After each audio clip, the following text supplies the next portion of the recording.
Battery চালিত রিকশার ধাক্কায় ক্যাম্পাসের অভ্যন্তরে নবীন শিক্ষার্থী আফসানা রাচির মৃত্যুর ঘটনায় দিনব্যাপী জাহাঙ্গীরনগর ব্লকেট কর্মসূচি পালন করছেন বিশ্ববিদ্যালয়ের 53 ব্যাচের নবীন শিক্ষার্থীরা।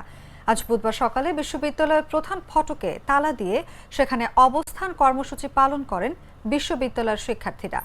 প্রধান ফটক ছাড়াও প্রান্তিক গেটও তালা দিয়েছেন শিক্ষার্থীরা।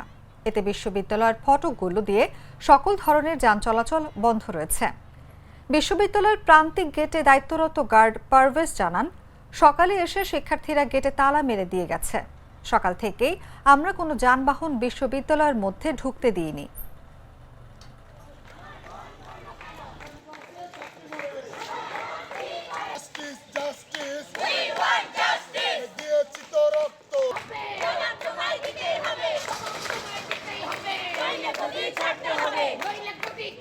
ছোট্ট কিছু চিহ্ন আমরা চোখের সামনে দেখতে পারি না, এবং যার ফলশ্রুতিতে গতকালকে আমরা নবীন একটা শিক্ষার্থী তার জীবন হারাইল।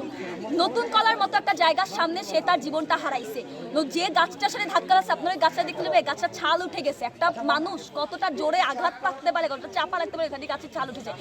আমাদের অনেক জায়গায় প্রশ্ন থাকে, আমাদের প্রশ্ন থাকে এতগুলো 2022 সালে আপনারা এই দাবিগুলো বললেন মেনে নিচ্ছি, আপনারা অনেক কাগজপত্র রেডি করেন, সেই দাবির একটা কিছু আমাদের চোখের সামনে নাই কেন?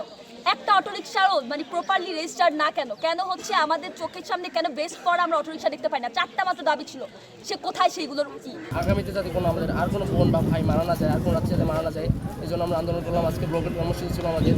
আর যে হত্যাকাণ্ডটা ওইটা হচ্ছে আমরা কোনো স্বাভাবিক দুর্ঘটনা হিসেবে নিতেছি না, ওটা একদম পুরোপুরি কাঠামোগত একটা হত্যাকাণ্ড। এর দায় প্রসঙ্গে অবশ্যই নিতে হবে এবং এর বিচার অবশ্যই যথাযথ বিচার করতে হবে এবং আগামীতে যাতে